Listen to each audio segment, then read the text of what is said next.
পাকিস্তানি একজন মুসলিম যুবক, সে সব সময় অ্যাডাল্ট ভিডিও দেখতো। তার এই গুনাহের কারণে তার কি করুণ পরিণতি হয়েছিল আপনি যদি এটা শুনেন, আপনার কলিজাটা কেঁপে উঠবে, আপনি আপনার নিজেকে ধরে রাখতে পারবেন না। ওই যুবক অ্যাডাল্ট ভিডিওর প্রতি এত পরিমাণে অ্যাডিক্টেড ছিল, সে অ্যাডাল্ট ভিডিও দেখার জন্য বড় একটা অ্যাডাল্ট সাইট থেকে অনেক টাকা খরচ করে সে লাইফ টাইমের সাবস্ক্রিপশন কিনেছিল এবং সেই ওয়েবসাইটের অ্যাক্সেস সে তার নিজের বন্ধু বান্ধবকেও দিয়েছিল। সে তার সকল বন্ধু বান্ধবকে নিয়ে অ্যাডাল্ট ভিডিও দেখতো।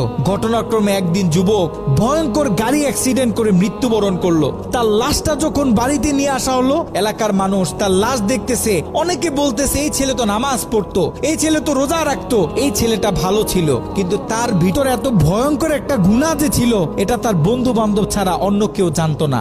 সকলে মিলে তাকে দাফন করে যখন বাড়িতে চলে আসলো, ওই ছেলের মা গভীর রাত্রে মোনাজাতে আল্লাহর কাছে দোয়া করতেছিল, আল্লাহ আমার ছেলে যদি কোনো ভুল করে থাকে তুমি আমার ছেলেকে ক্ষমা করে দাও, আমার ছেলের কোনো গুনাহের কারণে তুমি তাকে জাহান্নামে দিও না, তার কবরটাকে জান্নাতের টুকরা বানায় দাও। দোয়া করতে করতে মা এক পর্যায়ে ঘুমিয়ে পড়লো।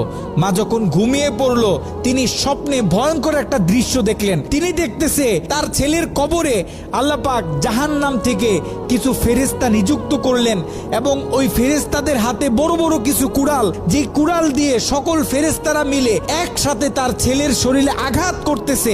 যদি তার ছেলের হাতে আঘাত করে তাহলে হাতটা কেটে দূরে গিয়ে পড়তেছে, যদি পায়ে আঘাত করে তাহলে পাটা কেটে দূরে গিয়ে পড়তেছে। তার ছেলে ভয়ঙ্কর ভাবে চিৎকার দিতেছে। ছেলের ভয়ঙ্কর চিৎকার শুনে মায়ের ঘুম ভেঙে গেল।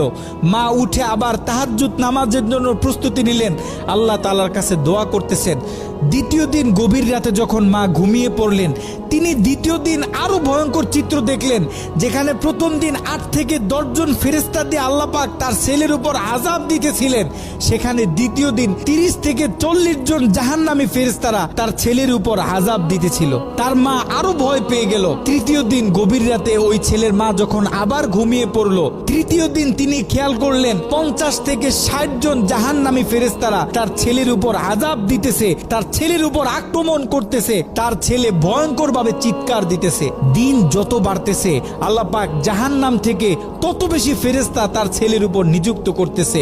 মা ভয় পেয়ে গেলেন, মা ভেঙে পড়লেন। ওই ছেলের মা ছেলের বন্ধুদেরকে একদিন ডাক দিলেন, ডাক দিয়ে বলতেছে, দেখো আমি আমার ছেলের উপর দিয়ে এই ভয়ঙ্কর স্বপ্ন দেখতেছি, তোমরা যাও কোনো আলেমের কাছে জিজ্ঞাসা করো যে কেন আমার ছেলের সাথে এমন হচ্ছে। ওই ছেলের বন্ধুরা মিলে পাশের বড় একটা মাদ্রাসায় চলে গেল।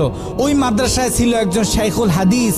তার কাছে গিয়ে যখন পুরো স্বপ্নটা ব্যাখ্যা করা হলো, শাইখুল হাদিস স্বপ্নটা শুনে তিনি থরথর করে কাঁপতেছিলেন। শাইখুল হাদিস ওই ছেলের বন্ধুদেরকে জিজ্ঞাসা করতেছে, তোমাদের বন্ধু দুনিয়াতে থাকা অবস্থায় এমন কি কোনো গুনাহ করত যেই গুনাহ তার মৃত্যুর পরে এখন অন্য মানুষ করতেছে? তখন ওই ছেলের বন্ধুগুলো মাথাটা নিচের দিকে আসামির মতো দিয়ে চোখের পানি ছেড়ে বলতেছে, হ্যাঁ আমাদের বন্ধু এমন একটা গুনাহ করত যেই গুনাহটা সে পৃথিবী থেকে চলে যাওয়ার পরেও এখন আমরা করতেছি, আমাদের থেকে অন্য মানুষেরা করতেছে, তাদের থেকে অন্য মানুষেরা করতেছে।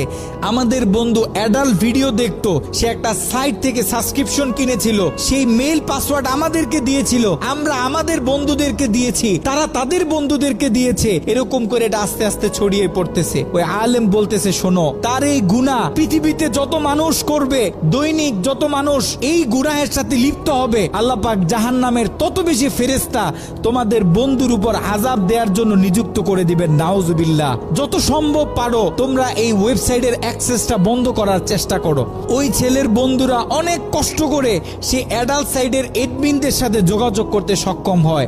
তারা সেই এডমিনদেরকে জানায়, এই অ্যাকাউন্টের যে মালিক সে গত কয়েকদিন আগে মারা গেছে, আমরা চাই এই অ্যাকাউন্টটা চিরদিনের জন্য বন্ধ করে দেয়া হোক। কিন্তু সেই এডমিন প্যানেল থেকে সেই ছেলের বন্ধুদেরকে জানানো হলো যে এটা কঠিন কালেও সম্ভব না, কারণ আমাদের থেকে যারা লাইফ টাইম সাবস্ক্রিপশন নেয় তারা হচ্ছে আমাদের প্রিমিয়াম কাস্টমার। আমরা তাদেরকে হাই সিকিউরিটি দিয়ে থাকি। তারা যখন আমাদের থেকে কোনো প্যাকেজ নেয়, আমাদের থেকে কোনো অ্যাকাউন্ট নেয়, আমরা তখন তাদেরকে মেইল দিই, পাসওয়ার্ড দিই এবং আমরা তাদের হাতের ফিঙ্গার নিয়ে থাকি। আপনারা হয়তোবা তার অ্যাকাউন্টের মেইল পাসওয়ার্ড দিতে পারবেন, কিন্তু তার হাতের ফিঙ্গার তো আর আপনারা দিতে পারবেন না। তার হাতের ফিঙ্গার যদি ম্যাচ না করে তাহলে আমরা এই অ্যাকাউন্ট অফ করতে পারবো না। নাউজুবিল্লাহ। একটু চিন্তা করে দেখেন, ওই ছেলের রেখে যাওয়া অ্যাকাউন্ট থেকে যত মানুষ খারাপ কাজে লিপ্ত হবে, যত মানুষ পর্ন ভিডিও দেখবে, তত গুনাহ তার আমল নামায় যেতে থাকবে। একটু ঠান্ডা মাথায় চিন্তা করেন, আপনি আর আমি আমাদের সোশ্যাল মিডিয়া অ্যাকাউন্টগুলো কিভাবে ব্যবহার করতেছি। আমরা তো আমাদের ফেসবুকে কত ছবি শেয়ার করি, কত মুভি ক্লিপ শেয়ার করে থাকি, কত গান বাজনা শেয়ার করি। আপনার আমার মৃত্যুর পরে এগুলো তো আর কেউ কাটতে পারবে না। যত লক্ষ মানুষ আপনার আমার মৃত্যুর পরে এই ভিডিও দেখবে, আপনার আমার অ্যাকাউন্টে রেখে যাওয়া ভিডিও যত মানুষ দেখবে, আপনার আমার কবরে তত কঠিন কঠিন আযাব দেয়া হবে। আপনি আর আমি জীবিত থাকা অবস্থায় যদি আমাদের ফেসবুক অ্যাকাউন্টে ইসলামিক ভিডিও শেয়ার করি, একটা কোরআনের তেলাওয়াত শেয়ার করি, একটা হাদিস শেয়ার করি, ইসলামিক কোনো ডকুমেন্টারি শেয়ার করি, তাহলে আপনার আমার মৃত্যুর পরে এই অ্যাকাউন্ট থেকে যত মানুষ এই ভিডিওগুলো দেখবে, আমরা কবর থেকে তত বেশি সওয়াব পাইতে থাকবো। এ কারণে আমরা পৃথিবীতে থাকতে যত কাজ করব, সব কাজ যেন আমরা চিন্তা ভাবনা করে তারপরে করি। এমন কোনো কাজ করব না যে কাজ আমার মৃত্যুর পরে আমার কবরে আযাব বাড়িয়ে দিবে।